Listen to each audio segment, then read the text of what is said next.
and welcome back to Retrieving Sanity with your podcast host, Keegan, and this is your podcast for all mental health, addiction, recovery issues, and topics. And today we have a very special guest. Her name is Katharine Giovanni, and she has an awesome book. It's called The Ultimate Path to Forgiveness, Unlocking Your Power, and it's going to teach us a whole lot of stuff.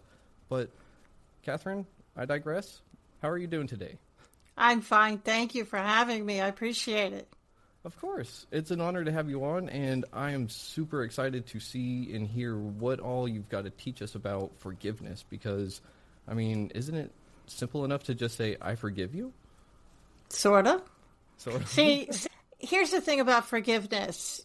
Everybody teaches you that you need to forgive. Mm-hmm. And in recovery, we're all taught you have to make amends and reach out and talk to people, right? Uh-huh. And your pastor tells you to forgive, and your parents tell you to forgive. Everybody. Yeah. Okay, how? Nobody teaches you how. Nobody. Yeah, they just say, do it. Uh-huh. Okay. And on a 10 scale, with 10 being unforgivable dumpster fire, and 1 being the easiest person in the world to forgive, every single person right now is thinking of their number 10 person. That one person they'll never forgive. And you might be that person. It might be yourself that is your number 10 person. And you don't want to forgive this person, which is fair. So I am the only one in the world that's going to look you dead in the face and say, you don't have to forgive the unforgivable. Why? Because there's a lot of people, places, and things. I did say places and things. Stay with me. Don't click off. That you can forgive before you even get to that number 10 person. Really? That is super strange because, in a sense, it's like you're doing it almost backwards. Exactly. Right? I want you to start with the easy ones, and I want you to work up to the hard ones. But here's the thing about forgiveness. Okay. Just because I forgive you doesn't mean I want a relationship with you. Ooh, I probably don't. I have boundaries in place, and I'm going to keep them there.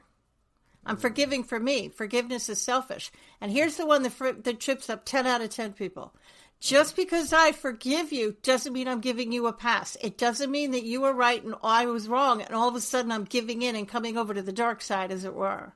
Uh-huh. It doesn't mean that. You're still wrong. You're still a dumpster fire, and you still need to make amends and do whatever you need to do. I have boundaries in place. All forgiveness means is I want you out of my head. That's it.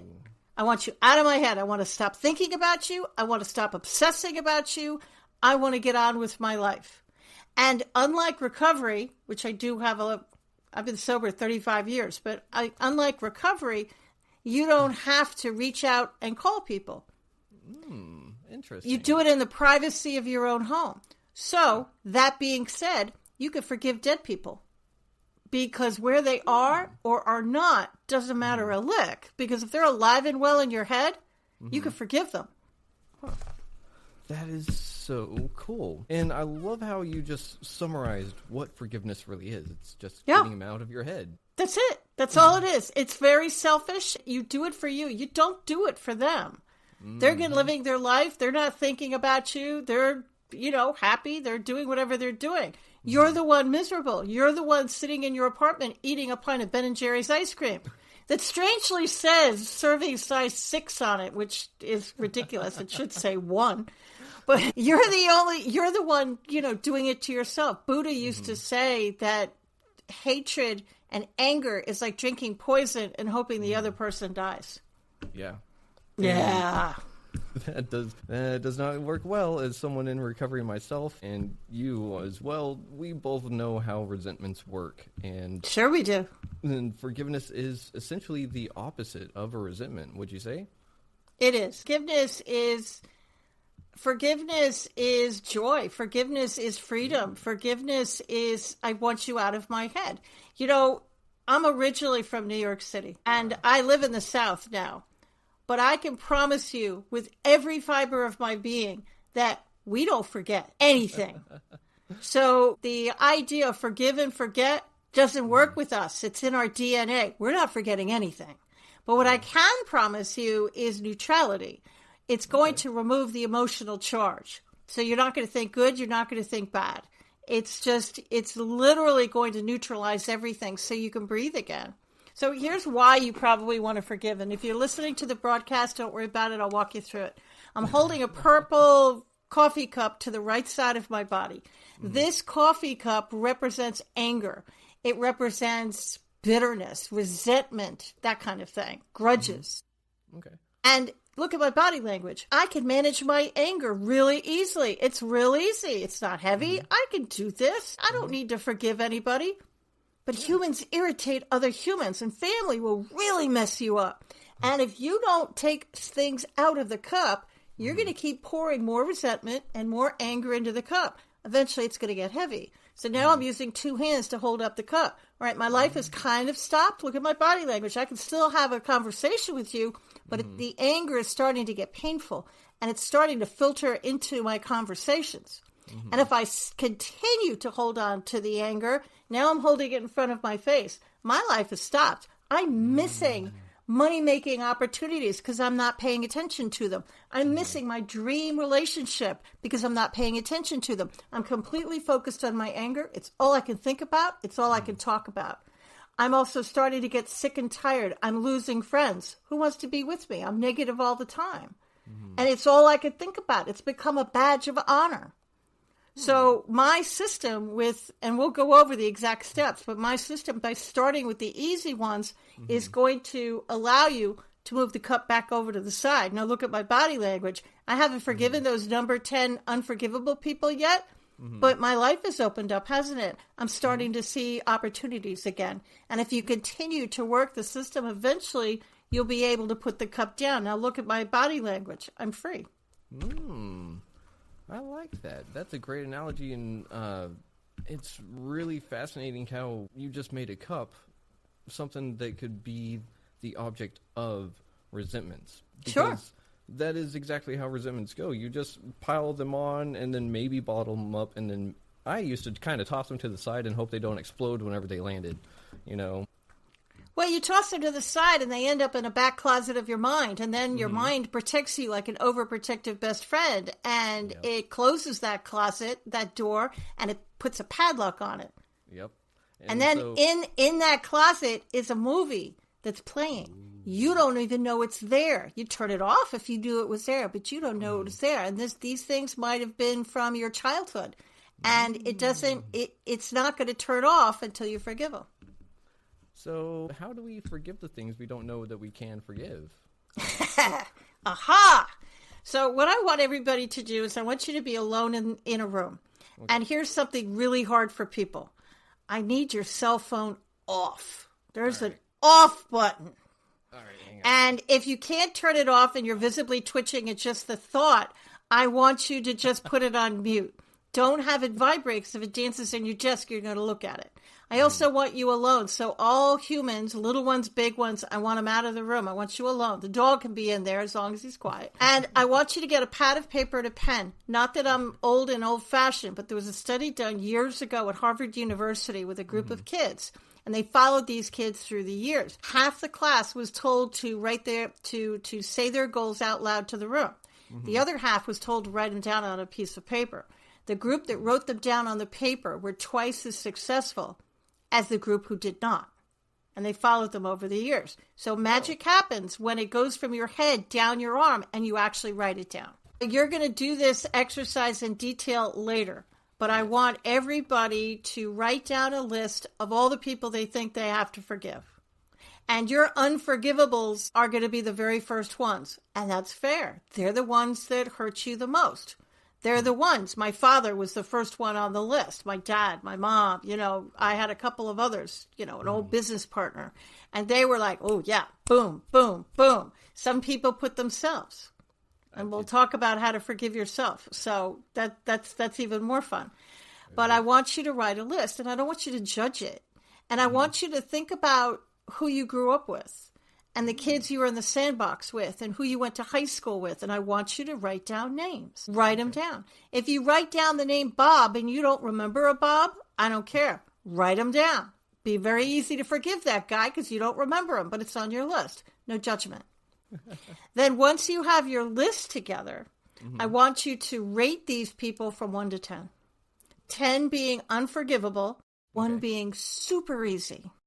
Ooh, okay. And then I want you... Now, you could have 20 number 5s. I don't care.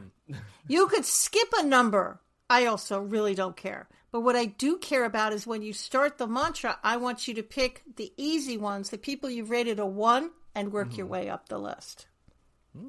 Okay. So you take the first name and you look at it. And the secret sauce is coming. There's a reason why people don't stay forgiven. You keep getting triggered. Okay. And interesting. I want you to look at the name. Let's say it's somebody you grew up with in high school, right? Oh, yeah. And I want you to imagine that the person is standing in front of you. The kid you knew in high school, not the adult you might know today. I want you to see the kid. Now, here's your chance to get closure. Because remember, your number 1 might be alive or dead. It doesn't matter to me. So say anything you like. You're alone in the room. Get it out. Cry. Scream. I don't care what you do. Say whatever you want. If it's a level 1 person, you're probably not going to say anything because it's going to be really, really easy. It's going to be the person who took your parking space yesterday, right? It's going to be the person who stole your sandwich out of the lunchroom yesterday at work. Come on, people, you can forgive these guys, right? It's going to be the perfect person who chipped you in the hallway in high school. Something really, really simple. And you never talk to them again because you were just kind of that. You just didn't. So once you get it out, I want you to put your hand on your heart, and the words are really just for the stupid humans in the room. It's the energy behind the words that mean the most. And I want you to say, I completely forgive Martha. I forgive the energy around Martha. I forgive myself. I forgive the energy around myself. I forgive the energy around the entire relationship. And so it is. Amen. End it any way you like. Now check in with your body. Is that number 1 a 0? Great. Cross the name off the list.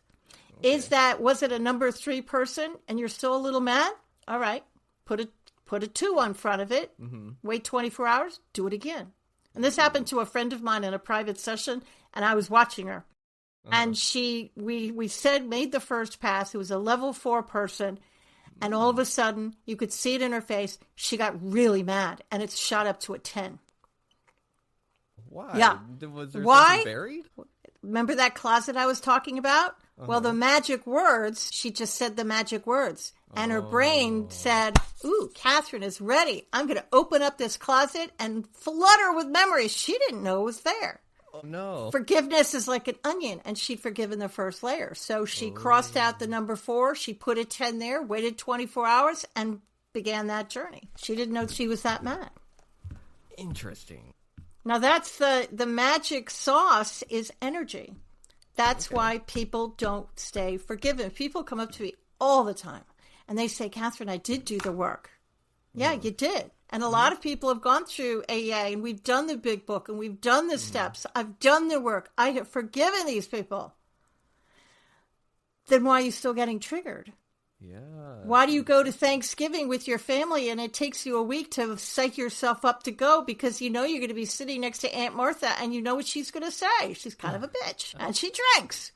So you know what's going to happen. So why don't they stay forgiven? You didn't forgive the energy. Einstein clearly proved energy is neither created nor destroyed. It just transforms from one thing to another. Science has also proved that everything on our planet, including this little silver microphone, has energy around it. And the energy is what's keeping you tied to the other person. And when you clear it, then you'll be able to move forward. I love that. I love that a whole lot. For multiple reasons, but I think the first one that really, really struck me was saying that forgiveness is also like an onion. It is. Because we talk about all these different aspects in recovery that are like layers. And forgiveness never really touches on, hey, you might have to dig deeper on that level too. It's always just forgive. Just go on. Just forget it. And wow. Forgive and forget. But we don't actually forget anything. In the 8th grade, I tried to commit suicide because my parents were terrible raging alcoholics, and I was getting bullied in school because I was different. And a friend of mine pulled me out, which when you're suicidal, you just need one friend, one phone call, right? And so she pulled me out, and I just floated through life for the next, dozen years. And then my mother fell down a flight of stairs, broke her hip, and ended up in the hospital. And even my mother couldn't get a gin and tonic in the hospital, so she dried out. And we became closer than sisters. We practically finished each other's sentences. We forgave each other. She finally sobered up. And I had 3 brilliant years with a sober parent that I wish I'd had all my life. And then she died of breast cancer, which I eventually got years later. And I knew that if I didn't change my life right then, it was a flashpoint. And if I didn't change my life, I knew that I would die. So it was the only New Year's resolution I ever kept. I quit drinking that New Year's. It's been 35 years. And back in those days, thank you. Back in those days, we didn't have the technology y'all have. We didn't even have computers. If I could text these people, brilliant. That would have been great. I would have loved it because I was shy. We had 2 choices, Keegan, 2 choices. You call them up on the phone and you knew you're going to get yelled at because you're making amends. Mm-hmm. Or you have to see them in person, which is worse because they're right there in front of you. Mm-hmm. I couldn't text. I couldn't Zoom. Nothing. At least it was Zoom or, at least, bad connection, But I had 2 choices. And so I didn't want to do either one of them. So I didn't. Mm-hmm. But I did sit in my apartment and I accidentally stumbled onto the first part of that system. I started to forgive people in my apartment, just me with me. Oh. And it helped. I didn't know about the energy or anything else, but it really, really helped. And the more people I forgave, the more my businesses, I'm a serial entrepreneur, the more people started to use my service. Oh. And I thought, forgiving my personal life should not be affecting my business's bottom line. But it did. It was all connected. The whole thing was connected.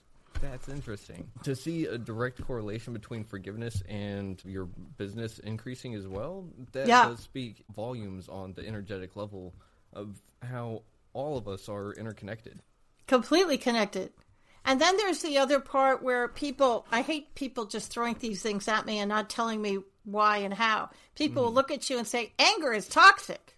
Okay. I think we can all agree that stress kills and we'll get strokes and heart attacks and that kind of thing. Yep. Nobody ever answers my question. How? Yeah. So here's the how. It's a little science for the people who are struggling and really need scientific studies to back up what I'm saying. There was a study done in Japan, and it's called the Japanese Water Study. And you can Google that right online. It's right online. And it's a guy's name is Hashimoto, something like that. And what he did, and I'll say this fast just in the interest of time, he took several containers of water. One container of water, all he did was talk to it. Spoke beautiful, loving words to it. The other container of water, hate. The most hated things you can come up with, he said to this container of water. He then froze the water and put it under a microscope. The water he spoke love to had these gorgeous kind of snowflake kind of transformations. It was gorgeous. Pictures are online. It's really interesting. The water he spoke nasty things to had these black and brown sick malformations. Why am I telling you this? The human body is over 95% water. So when your self-talk is bad, when you're sitting in your crap, when you are sitting in hatred and anger and resentment and bitterness, what do you think you're doing to the water cells within your body? Just destroying them. You are destroying yourself from the inside out. You are literally destroying yourself. That's kind of the how behind it. So the alcohol was destroying one part of it, and your mindset is destroying the rest. Yeah, so you've got your mindset destroying your energy body, and then you got your alcohol destroying your physical body, and so that is really hard to come back from. So what really ticked? Since you found all of this, there was something inside of your head that made you go, that is what I should do. What was that? I think I've just always been a positive person. And even as a child, I had this habit of always seeing the light in people and to always think the good in people. And I used to get vilified for it because it was the 70s and you shouldn't be saying these things. It's a bad, whatever. Yeah. So, and my parents were drunks at the time. So I always knew that the world was not what it seemed. And it was a feeling. I'm very intuitive. But you couldn't say that out loud because if you said these thoughts, they'd slap a "you're crazy" as a bedbug sticker across your forehead and give you medicine. Yep. So I just didn't say anything to anybody. And when I got sober and I started to forgive people, I started to feel better.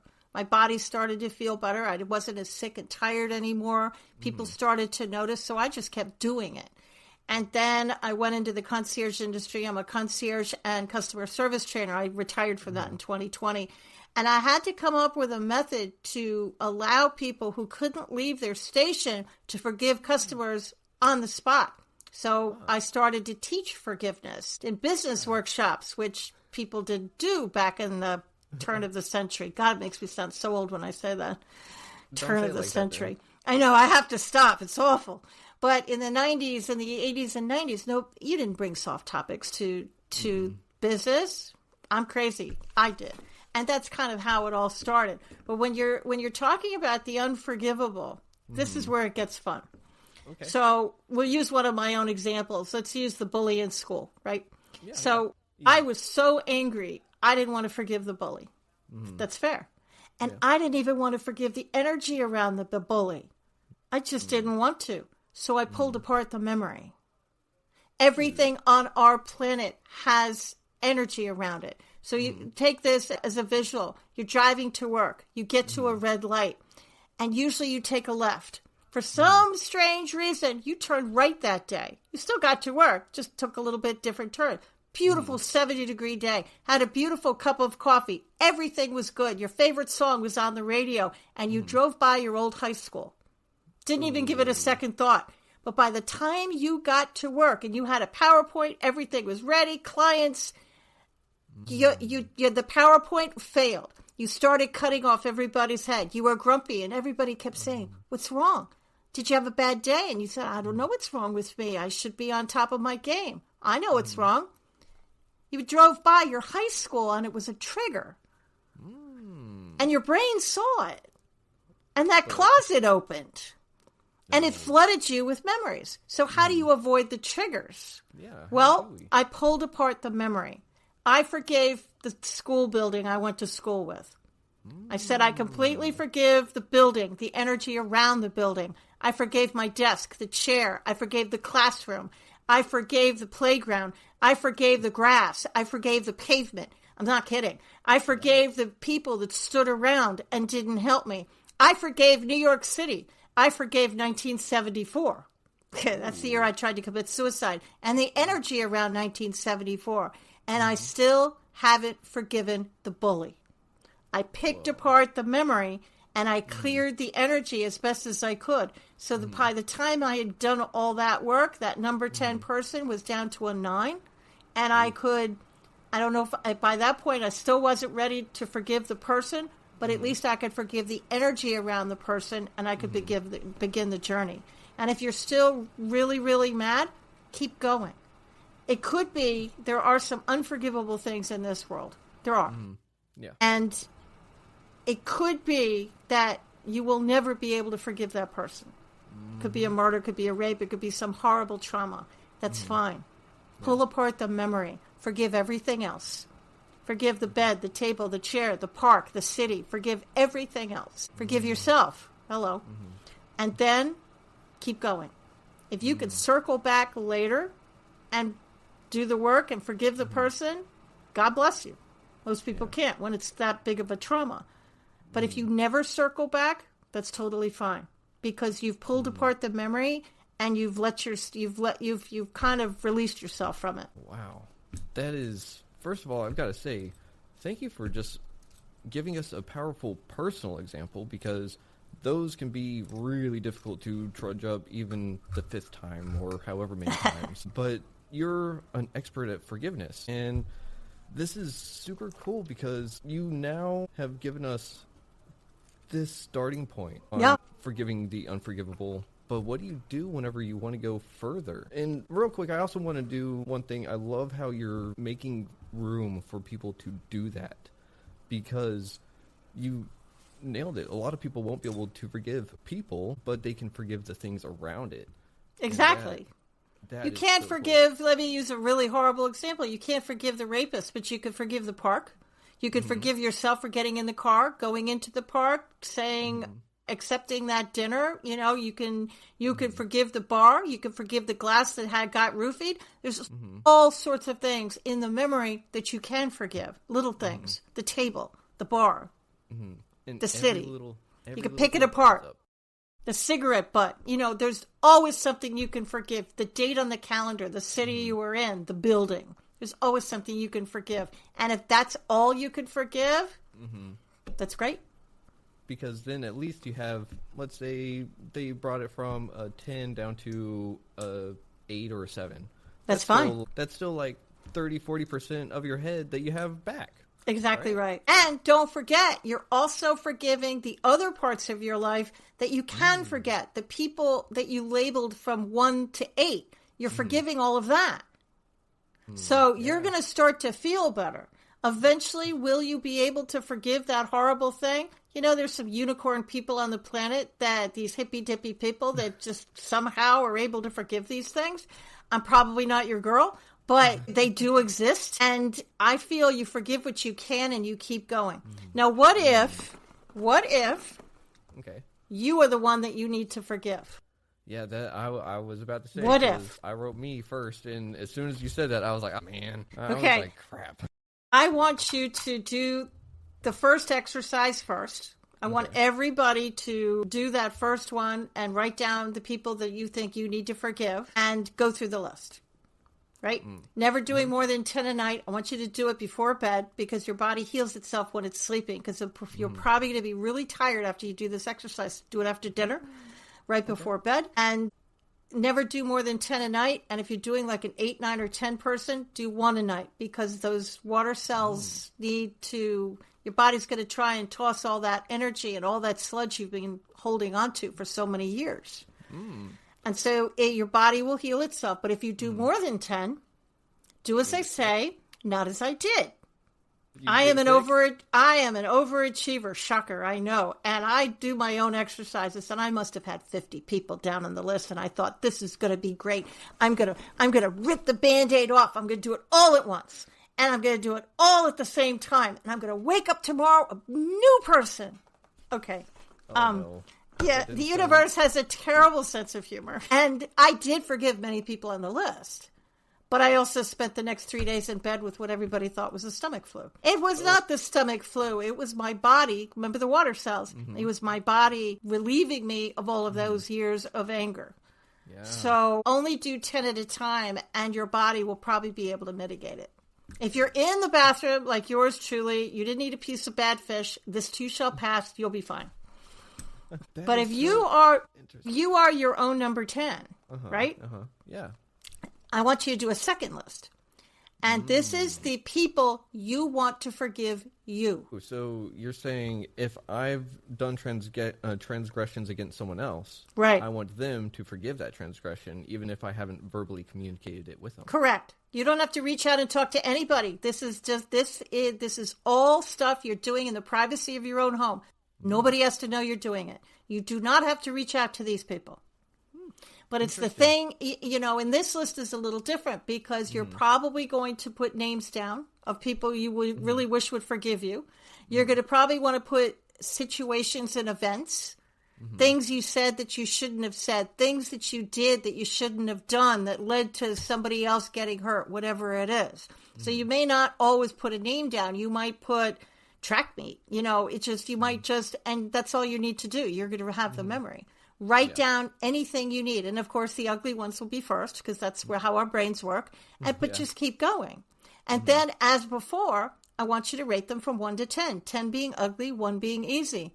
And then I just want you to go through the list. And the mantra is you're just going to have to flip the words a little bit. Instead of saying, I completely forgive Martha, you're going to say, I'm so grateful that Martha completely forgives me. Ooh. You're just going to flip it a little bit. That is an interesting one, and that's such a simple one that, of course, no one has seen it. But it's right in front of our face. I love it. Yeah. And if you never get to that number 10 event, that person, that reason that you drank or whatever it is, we all have that one huge thing. That's fine. And I figured this out because my father was my number 10. He passed many, many, many years ago, but you can forgive dead people, right? So I got my dad from a 10 down to a 1. And then I sat there and I thought about it. It took me months to do, to be honest with you. And once I finally got him down to where it was forgivable, I sat there and I thought about the one thing in my life that I regret. We all have one. And mine was I've been married for 33 years, and I was so mad at my father back in those days. I actually didn't ask him to walk me down the aisle. I had my brother do it. Ooh. And he was at the wedding, and I know it hurt him. And I've regretted it ever since. And there's nothing I could do about it. So I sat there and I thought about it, and I thought, well, now that I've forgiven my father, now I have to reverse it and go the other way. Now I have to see if I can reverse it and be forgiven for things I said to him in the heat of the moment. Yeah. And that's how I thought about it. It's, forgiveness is a spiral. So you go down, you think you're done. No, the universe has this sense of humor. Another onion appears. You're not done yet. So you just reverse it and you go the other way. Okay, super interesting. And so, real quick, on that note, has it made it easier to actually have interactions with those people that you're like, I wish they would forgive me? And it's kind of one of those, like, you don't really tell them that, hey, in my head, you forgive me. So we're cool now, right? Well, overlooking the fact that my family probably thinks I'm crazy, and I'm strangely fine with that. Crazy is a great word. Right? I really think being different was a benefit to me. And I can go, and it's actually easier for me because my family's mostly passed away at this point.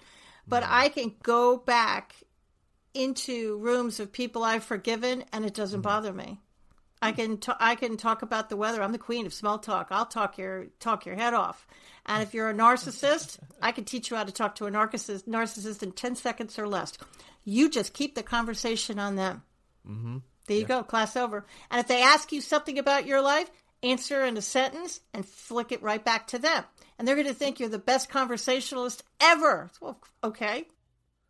But that's how you just keep the conversation on them, and they'll be happy as a clam. And that's with family too. That's just keep it on them. Don't talk about yourself. Are you upset because they don't ask about your kids? Sure.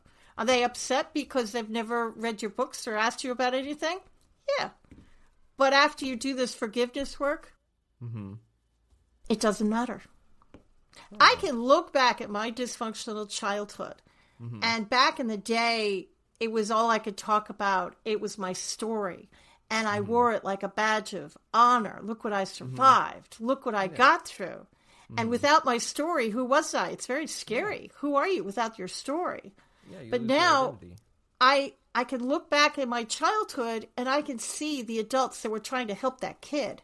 I could see the people and the teachers that were trying to help me. I could see the love. I could see the funny stories, various ones with my parents. There weren't very many of them, but I remember a couple. So it's not that I have forgotten my past. I just have a different perspective now. And this is what is going to be offered to you. I have people telling me, I don't want to go to my past. It was horrible. I understand that. But I'm only asking you to go back once or twice more, and you're never going to have to look at it again. Then I had somebody came up to me and said there was no love there. So there's nothing to shift. Yeah. Okay?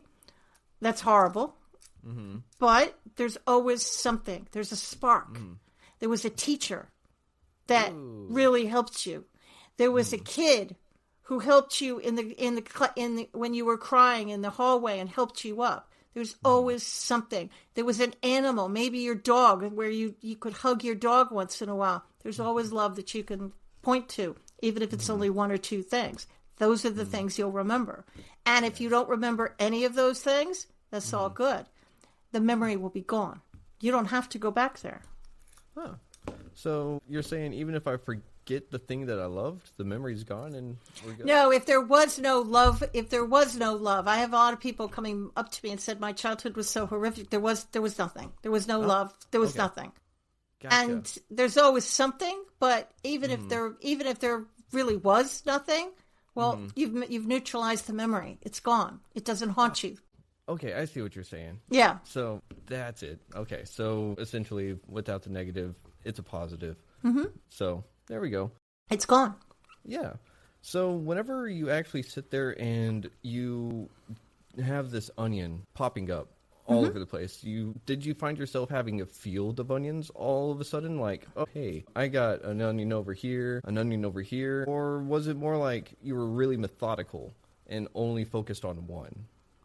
You mean that field of banana peels I found myself in at one point? Yeah. Yeah.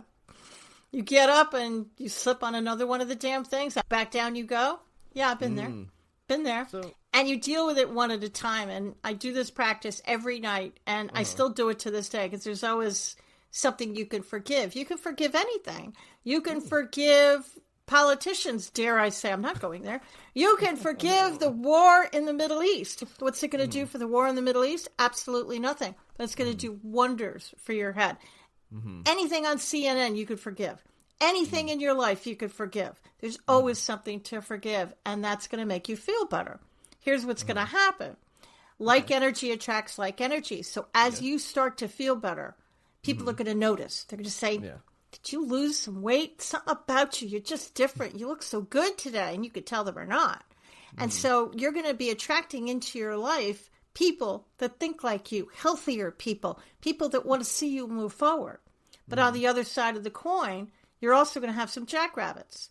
These are the people that have been rolling with you for a while. They don't want to see you get healthy, and they certainly don't want to get healthy themselves, so they leave. Ooh. I had a couple jackrabbits. I've never heard from them again. They're just gone. And then you have the saboteurs. These are usually family and friends who look at you and say, I like the old Catherine. I liked the broken Catherine. I don't want to see her get healthy. I like the old one. So they're going to try and sabotage it. So Jim Rohn, who's a very, very famous motivational speaker, said you are the sum of the 5 people you spend the most time with. Who are you spending your time with? You get to choose. You're getting healthy now. You're forgiving people. Do you want to spend them with crazy Aunt Martha? Or do you want to spend it with forward-looking people? I don't have an Aunt Martha, so it's an easy name for me to use. But let me give you another somebody who came up to me once. And I'm not picking on the men. Don't email me. It's just one interaction. And remember, I used to be a customer service trainer, so I'm pretty good at masking what I think. And he came up to me and he said, I don't agree with you. Okay, I'll play. Why? And he said, I've made a lot of money. I smiled at him, and in my head I'm going, okay. And and I have a lot of companies and a great amount of success. And I did it on my bed of pain. I wake up every morning and I think about what happened. And I use that as the gasoline to fuel my engine. And it got me where I am today. Okay, I'll play. Let's talk about that. Sure. Okay. Say, what? Let's talk about it. There's two trains there's 2 trains you can take. Both will get you to your destination. You can take the express or you can take the local.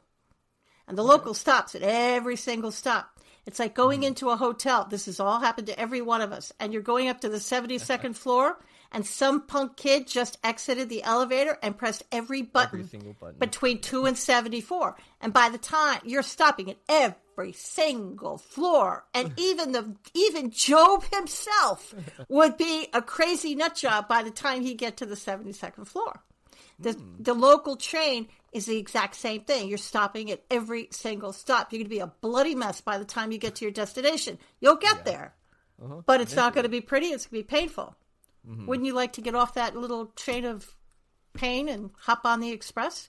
You'll get there twice as far and twice as fast using love and forgiveness and joy than you will hate and revenge and unforgiveness. Yeah, and that is really powerful because it sounds a lot like the light and dark side of the Force. No copyright, right? No, that's right. But you can still get there if you want to continue on that train. You can get there, 100%. But you're going to be a bloody mess. Yeah, I was not that the dude was a bloody mess. He was, just one of those guys. But obviously there was a lot of pain to get him where it was because. Do you think he was a masochist or a sadist? Well, it took a little part of his soul, I think, because you could see it. You could see the pain in his eyes. Yeah, and that's one of those things that whenever the pain is there, it's pretty much there until you forgive it, right? Do you have to forgive the pain itself? Well, you can forgive the pain itself. I forgave breast cancer.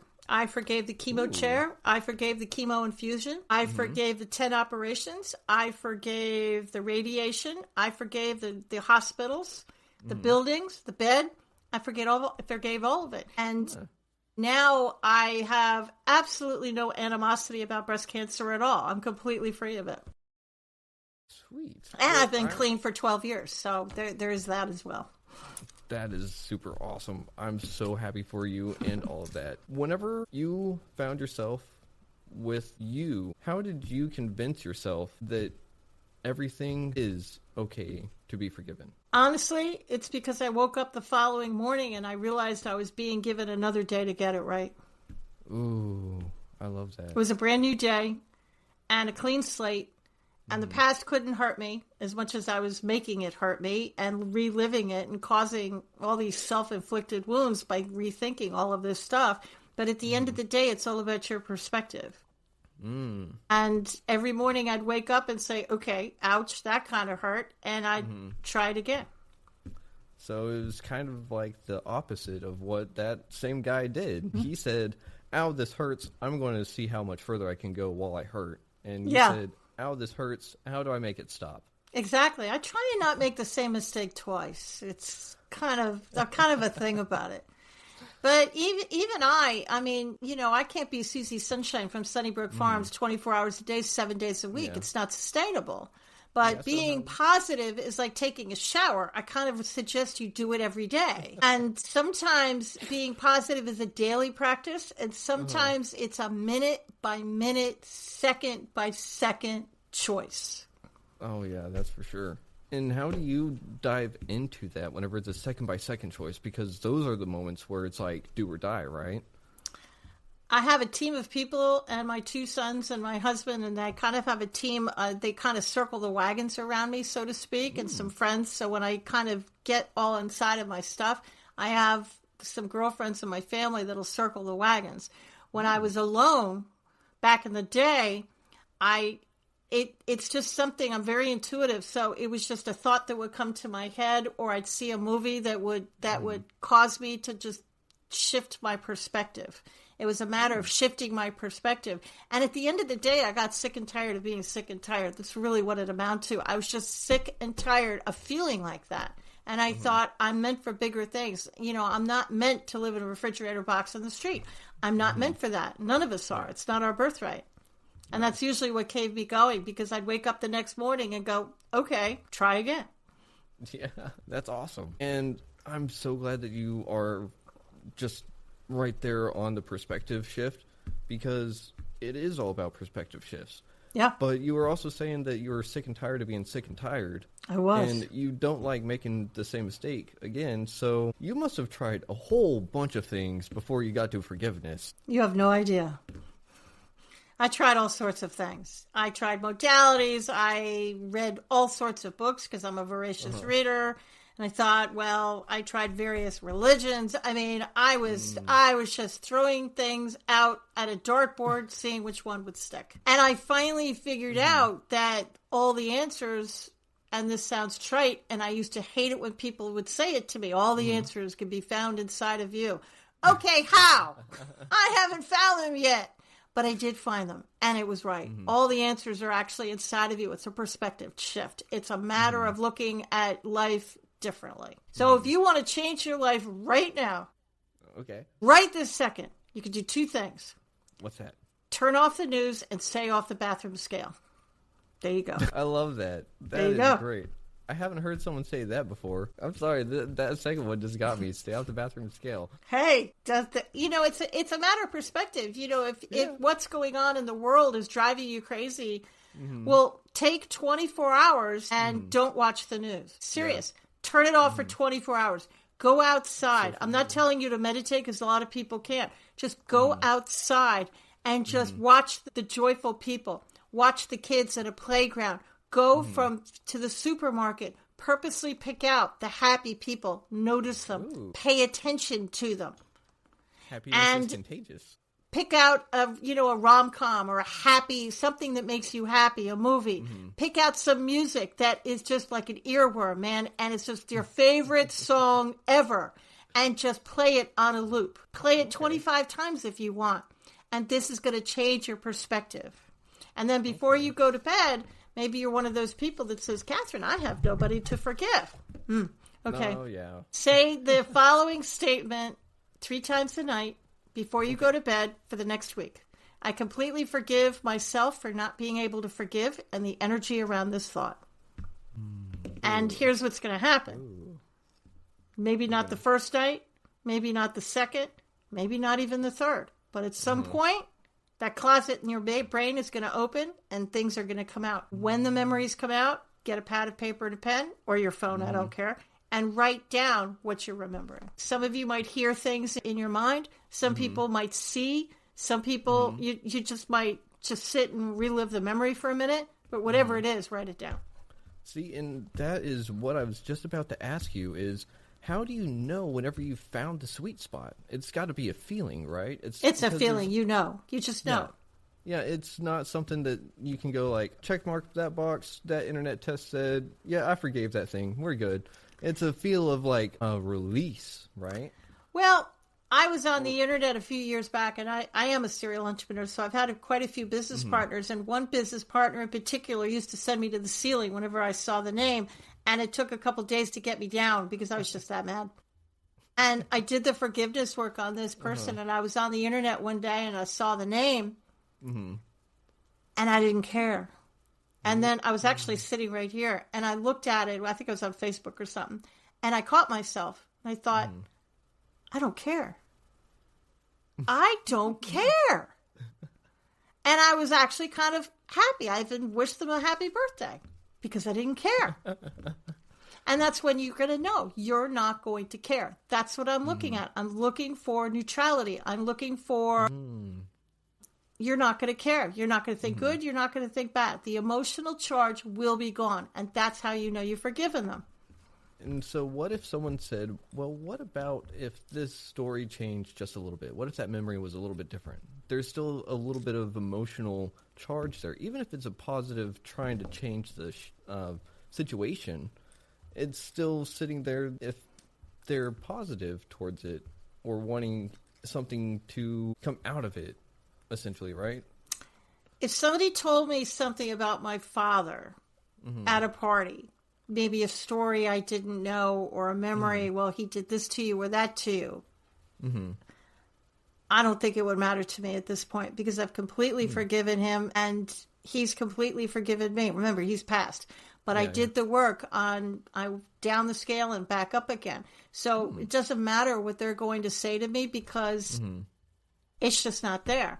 Now, I did have a podcaster call me out and he said, do you have a picture of your dad somewhere in your house? Ooh, that, yeah. And I said, yes and no. I have a picture of my mother displayed because we became friends. Very few people get that chance to have a sober mother for 3 years. Some people don't get that. I was very blessed. I have my father's picture, but it's in a closet. Because just because I forgave him doesn't mean I want a relationship with him. And even though he's passed away, doesn't mean I want to sit and look at his picture every day. I don't. Yeah. I mean, and I still think that you're getting on one really, really important thing, and that's that I don't have to have a relationship with someone that I forgive. You know, it's just gone. No, it's gone. You don't have to. You know, if you have a bad relationship with your dad and your sibling says, well, I don't know what you're talking about. I had a perfectly great relationship and you made up half your childhood and blah, blah, blah, blah, blah, blah, blah, blah, blah, blah, blah. We care about that's where we are. If you think all of these thoughts in your head anymore, you could move beyond these things. That's really good to know because a lot of people just carry around all sorts of stuff all the time. Sure. Oh, yeah. And it's all the silly little things, too, that just make you go like, why are you holding on to that? But to us, the pain is so real. Exactly. That, of course, if you were me, you would understand, right? Of course. But these are the things, and when somebody comes up to you and says, why are you holding on to that? Write it down and put it on your forgiveness list. And then rate it from 1 to 10 and put it on your forgiveness list. Before you know it, these things are going to accumulate. You're going to start to feel 100% better. That is really good to know because I think everyone could just do what you're suggesting. Actually, at this point, I don't think it's just a suggestion. It's got to be more powerful than that, right? Well, this forgiveness energy, now I'm going to stretch everybody's brain just a little bit. Might hurt a little bit. I apologize in advance, but forgiveness energy is like the law of gravity. The law of gravity is going to work whether you believe it in or not. You can call the law of gravity anything you want. You can call the law of gravity the law of keeping Catherine on the planet. It doesn't care. It's still going to work. Yeah. I don't believe in the law of gravity. It still doesn't care. It's still going to work. So this is going to work whether you believe in it or not. And it's unseen energy that you can't see. You can feel it, but you can't see it. I sat down. This is a true story. I sat down and I forgave somebody I went to school with. Hadn't heard from them in decades. And I mean that. Decades. And I sat down, super easy to forgive. Didn't even have to say anything because it happened in the 19 never minds. So I forgave. And my kids, my two sons who are in their 30s now, they were very young at this point. This was years ago. And so the dog came in and I had to go to soccer and, all these kinds of things. Yeah. 2 hours later, she calls me up on the phone. I hadn't heard from her in decades. Oh, and I am a concierge trainer by trade, and my training kicked in, so I masked my shock because my jaw hit the floor. And we said the right things, made the appropriate noises. We did what people do. We said what people say. We reminisced, and I couldn't stand it. And I said, I have to know. After all these years, why did you call me today? She said, it was the damnedest thing. 2 hours ago, which is exactly why and when I was saying that mantra I said at the beginning of the show, a figurine you gave me back in school flew off my shelf and landed in the middle of the room. And as I picked it up, I saw it and thought I should give you a call. She was 700 miles away. Whoa. If forgiveness has the power to move that figurine 700 miles away for a level 1 person, and it has the power to change the molecules in the water cells within your body, imagine what it's going to do when you get to those higher numbers. Imagine how your life is going to change. Imagine how you're going to feel. That is crazy to think about because holy cow. It's a true story. That is, that would be way too cool. Like, I hope that she had like one of those Ring cameras or something in that room. She did not. It was a long time ago and we didn't have that stuff back then. Well, yeah. I'm just thinking. No video evidence of some of this stuff, which some of it I'm actually kind of grateful, but yeah, no video evidence. But that is super interesting that it could happen 700 miles away on a level 1 person. Yeah. And like you said, if that happens on level 1, level 10, or even level 3 is breaking my mind with what it could be possible. Because it's kind of like how much has myself and the things I've held onto really held me back. Exactly. Because at this point, it's kind of like, okay, now I'm mad at myself for wasted potential, so I have to forgive that aspect too. Exactly. Well, yeah, you do. To be honest, you do. You have to forgive yourself for that, for kicking yourself. And imagine, will that dream job walk through your door? Will you win the lottery within 24 hours? I don't know. Maybe, maybe not, probably not. But imagine how you're going to change. You're going to notice things. You're going to see the job opportunity. You wouldn't have seen it before. Why didn't you see it before? Because you were too focused on your stuff. You're going to meet a person who's the perfect person who's going to lead you to the job or the relationship. You wouldn't have noticed that before. Your whole world's going to light up. You're going to see things through a completely different lens. Even in the world we live in, which is very negative and very horrible, you're going to be living in a kind of, well, not a happy bubble per se, as much as I'd like to live in a happy bubble. Thank you very much. But you're going to be able to walk through life more positive. Just don't turn the news on. Yeah, and that's a... Don't turn the news on. Don't turn the news on. No. But being positive can just bring about a whole bunch of change. And it really does come about in the ripple effect, it sounds. It does. It does. So... And it's a ripple effect because everything you do is going to be affecting the energy of other people. Now, don't be scared and say, oh my God, everybody's going to start calling me after I forgive them. They probably won't. This was unusual. I forgave a lot of people, and that was the only one that called me back. My father did not come visit me as a ghost, that kind of thing. I mean, it's okay. Now, some people might call you out of the blue. You can, I mean, with today's technology, nobody says you have to pick it up. Yeah. Ooh, there's ghosting now. I have, just because I've forgiven you doesn't mean I want to have a long conversation with you all of a sudden. Let me give you another example. Okay. My mother used to say, every family is the same, only the names are different.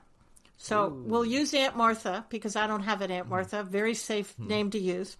Okay. She's a drunk.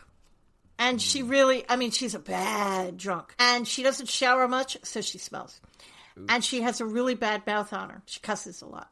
And every Thanksgiving, your parents, bless their heart, sit you next to Aunt Martha. And she loves to push your buttons and make you mad. It's what it makes her happy. And the more angry people get, the happier she gets. My father was the same way. And so what are you going to do? Usually it takes you a week to psych yourself up to go to the family party because you know she's going to be there. You know what she's going to say. And then it takes you 2 weeks to come down from it.